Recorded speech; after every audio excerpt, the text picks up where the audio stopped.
ntimwibagire gufyonda kuri subscribe no kubisangiza bagenzi banyu. Bana natwe mu ncamake y'amakuru agezweho mu gihugu c'u Burundi. Kuri uyu wa kane igenekerezo rya 18 Munyonyo umwaka wa 2021 hatangujwe ibikorwa vy'ikoraniro ridasanzwe ry'incabwenge z'u Burundi ziba mu mahanga no mu gihugu mu ngoro y'amakoraniro yo mu Kigobe. Akaba ari mu ntumbero yo kwiga ukuntu Burundi bwotera imbere kugira mu mwaka wa 2040 buzobe buri mu bihugu vyifashe. Iryo koraniro rikaba ryatangujwe n'amasengesho kugira ngo ibihavugirwa bize bigende neza. Umukuru w'igihugu c'u Burundi Evariste Ndayishimiye akaba yitabiriye ivyo bikorwa. Harimo kandi abagize leta, abaserukira ibihugu vyabo mu Burundi, amashirahamwe ya leta n'ayigenga baraba ivy'iterambere n'abandi.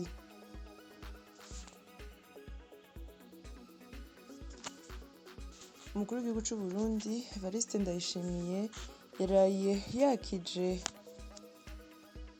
ivy'icese urumuri rw'amahoro ku kibuga Ingoma mu ntara ya Gitega.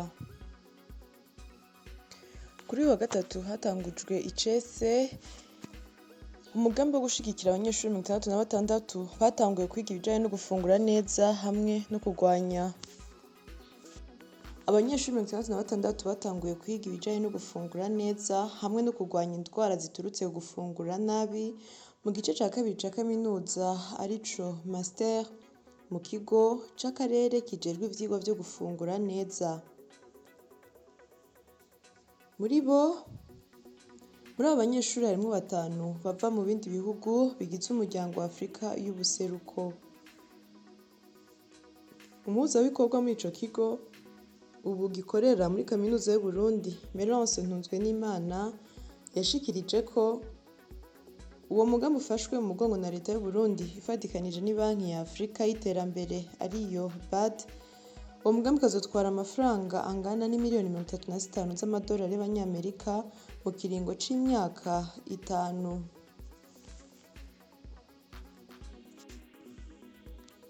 Kuri wa 16 Munyonyo umwaka wa 2021 ifumbire yo mu bwoko bwa Totahaza yarasubiye kuboneka mu ntara na komine ya Bubanza, aho ubujejwe gukwiragiza iyo fumbire muri komine Bubanza yashikirije ko ikiringo co kwakira utujeto carangiye. Ni mu gihe abatatanze jeto imbere y'igenekerezo ya 18 Munyonyo barindirijwe gushika izotangwa mu kiringo c'impeshi ibonetse. Mu gihe mu ntara ya Karusi abarimyi b'igiterwa c'umuceri bo muri komine Bugenyuzi bidoga ko babuze izindi mbuto z'umuceri na cane cane muri iki gihe c'irimwa ry'ico giterwa na cane cane muri iki gihe irimwa ry'ico giterwa ryari rigeze. Umuyobozi w'uburimyi, ubworozi n'ibidukikije mu ntara aremeza ko atabagwiza mbuto b'umuceri bahari mu ntara ya Karusi, ariko ngo bariko bararondera izishobora kwimbuka muri iyo ntara kandi ngo bagiye kuzibegereza hafi. Mu ntara ya Kirundo komine Busoni barahanzwe n'ikibazo c'ubukene bw'amazi, aho na musitanteri yo komine Savyimana Dismas avyemeza, ariko akavuga ko habaye gutera intambwe kubera ko mbere ibido y'amazi y'amaritiro 20 yagugwa amafaranga 800, kuri ubu ikaba igeze ku mafaranga 50 y'amarundi. Rero ngo n'abatarayaronka bariteze ko mu minsi iri imbere bazobatunganiriza, bakaba babicisha mu mugambi witwa Rusumo ufatanije amakomine ya Busoni na Giteranyi zo mu ntara ya Kirundo n'intara ya Muyinga. Mw'ijoro ryo kuri uyu wa gatatu mu ntara ya Cibitoke komine Buganda, umugabo wo ku mutumba Kaburantwa zone Gasenyi yarishwe acumiswe imbugita n'umugore wiwe, aho Nk'igihe cy'isaha 2 z'ijoro ababanyi bumvise induru bagiye gutabara basanga uwo mugore yamaze kumucumita imbugita 3 mu rubavu, aho baciye bamunyarukana kwa muganga ariko acacikanira mu nzira. Kuri ubu uwo mugore akaba ari mu minwe y'inyamiramabi. Urubanza rwiwe ruca rujanwa mu z'ikibiriraho nk'uko vyemezwa na pariki ya Cibitoke. Umuyobozi mukuru mu bushikiranganji bujejwe ibijanye n'amasoko ntanganguvu, Dr Martin Ndayikeza, kuri wa 16 Munyonyi umwaka wa 2021 yaragendeye i Ruzibazi mu ntara ya Rumonge hariko hubakwa urugomero. Akaba yashikirije ko ibikorwa vyo kubaka urwo rugomero bigeze ku musozo, aho bitegekanijwe ko mu kwezi kuza bizoba vyarangiye. Ni mu gihe urwo rugomero ruzotanga umuyagankuba ungana na megawati 15, kandi rukaba rwubatswe mu buryo bwatanzwe n'igihugu c'Ubushinwa bungana miliyoni 80 z'amadolari y'abanyamerika. Mu gihe African Development Bank Group yari yaremeye gufasha Uburundi mu itangwa ry'umuyagankuba mu burere 36 bw'intara 11 z'igihugu. Kuri uwa 17 Munyonyo hashizwe urukumu ku masezerano yo guhana iyo ngabire ingana n'imiliyoni 26 z'amayero.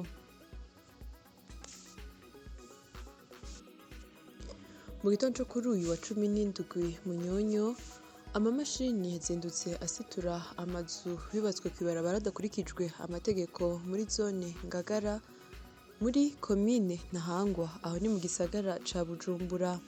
Ni mu gihe umushikiranganji w'intwaro hagati mu gihugu, umutekano n'iterambere rusangi Gervais Ndirakobuca yaheruka kuvuga ko adakeneye kubona imisaraba iri ku mazu, ahubwo akeneye kubona ayo mazu yasituwe nk'uko vyakozwe hagati mu gihugu. Ni mu gihe yariko aranegura abajejwe intwaro mu gisagara ca Bujumbura ko igikorwa batagishize mu ngiro. Kuri uwa gatatu genekerezo wa 17 Munyonyo, mu kiganiro n'abamenyeshamakuru, Faustin Ndikumana arongoye ishirahamwe Parsem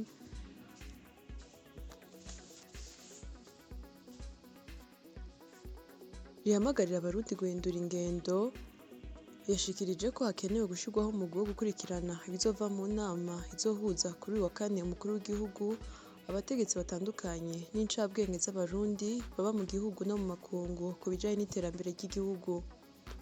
Akaba yateye akama abarundi n'abari mu nzego zo hejuru badashaka ko ibintu bihinduka guhindura ivyiyumviro.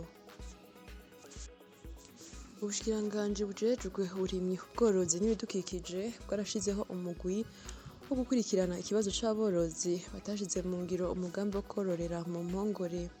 Uwo mugwi ukaba waratanguye kwumviriza abo mu ntara zitandukanye. Naho mu rugendo, Deogide Rurema, umushikiranganji ajejwe uburimyi, ubworozi n'ibidukikije, mu rugendo yagize mu ntara ya Bubanza, yashikirije ko ikibazo gihagaze ahanini ku badashaka gukoresha uburyo mu korora, kandi ngo ubushikiranganji buriko bugerageza kubasigurira uwo mugambi. Mu ntara ya Kirundo, umugabo w'imyaka 44 ari kumwe n'umwana we w'imyaka 6 barapfuye bahitanywe n'ikiyaga Rwihinda ku mugoroba kuri uyu wa 2, aho bariko barajabuka mu bwato bava ku mutumba wa Cewe baja ku mutumba Bugera uri muri komine Kirundo. Ni mu gihe abaje gutabara babatoye mu gitondo co kuri wa 3 bamaze gupfa. Musitanteri Viateur Habimana wa komine Kirundo atera akamo abaca mu mazi kwambara udukoti dutuma iyo habaye isanganya bashobora kureremba kugira vyorohe kubatabara hakiri kare. Inyuma yaho igipolisi c'Ingozi gihawe amakuru yuko hari urugo rw'uwo bavuga ko yahoze ari mu bayoboke ba Zebiya yoba afise ibigwanisho. Baragiye gusaka ariko nta bigwanisho bahatoye, ahubwo bahatoye imyambaro y'abasenyeri n'ibikoresho bikoreshwa mu gusoma imisa. Nyenurugo basanze adahari, baca batwara umuhungu wiwe ku mvo z'amatohoza kugira bamenye igituma yari afise ivyo bikoresho. Akaba ari muri quartier Kinyami muri komine Ngozi. Dutandukire amakuru y'inkino. Umugwi wa Gladiators ku ruhande rw'abigeme bafashe urugendo berekeza mu gihugu ca Tanzania aho bitabiriye ihiganwa rya Zone 5. Akaba ari abakinyi bagiye akaba ari Gakima Ghislaine, Ishimwe Annie Chercy, Havyarimana Lia, Irakoze Divine, Mahoro Natasha Bonte, Ingabire Steffi, Haringanji Belize, Niyonkuru Elsa, Niyongere Gracia Marlene, Gateka Belize, Igiraneza Annie Larissa. Nayo undi mukinyi Sanzabaganwa Neri asanzwe akina mu gihugu c'u Rwanda barahurira muri Tanzania. Nayo abaherekeje uwo mugwi akaba ari abamenyereza babiri, umuganga umwe n'abandi barongozi b'uwo mugwi wa Gladiators. Apotre Jean Paul Manirakiza atwara Febabu akaba yarishikiye ku kibuga c'indege mu ntumbero yo kubasezereza n'ubutumwa bw'intsinzi.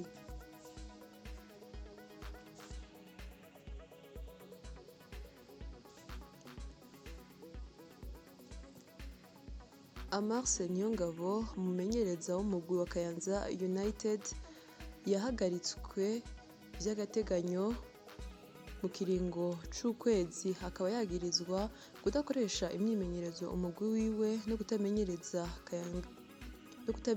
Kayanza United mu nkino za Primus League z'umwaka w'2021 ushira w'2022 ataruhusha bisabiye, kandi bamwagiriza ko umugwi wa Kayanza United ufise umwimbu udashemeye aho uri mu kibanza cotuma ukoroka mu cicaro ca kabiri.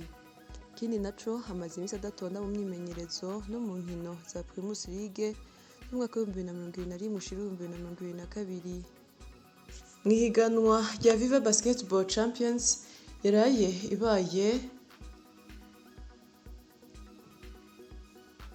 urukino rwugura iryo higanwa rwahuje imigwi ibiri ariyo Mutanga United na Muzinga, aho Mutanga United yatsinze ku manota 72-70 Muzinga.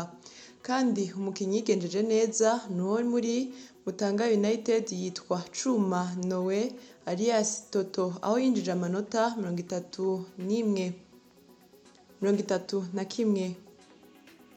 Hama ku munsi wa gatandatu umugwi wa Mutanga United uzoca utana mu mitwe n'umugwi w'Urunani mu gice ca kane gishira ica nyuma. Iyi ikaba ari incamake y'amakuru agezweho mu gihugu c'u Burundi. Mwakoze mwese mwaduteze yompi, mwibagire gufyonda kuri subscribe no kubisangiza bagenzi banyu. Murakoze.